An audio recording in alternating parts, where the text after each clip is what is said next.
Visco, crisi senza precedenti, PIL può crollare del 13%, misure servono a ridurre diseguaglianze, tasse da ripensare, pesa l'evasione. Ce la faremo senza però un ottimismo retorico.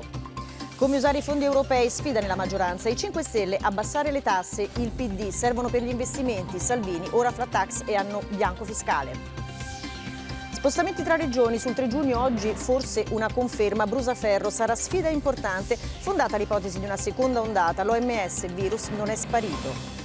Minneapolis, terza notte di scontri, incendiato un commissariato, dilaga la protesta in altre città per la morte di un afroamericano durante l'arresto, decine di fermi a New York.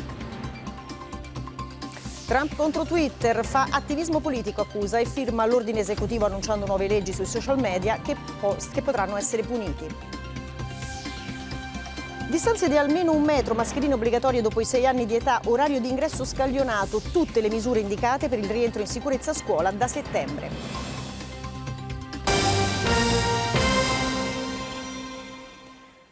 Buongiorno a voi tutti. Dal TG2 apriamo con la relazione annuale della Banca d'Italia. Viviamo una crisi economica epocale, ha detto il governatore Visco. Il PIL potrebbe crollare del 13%. Occorre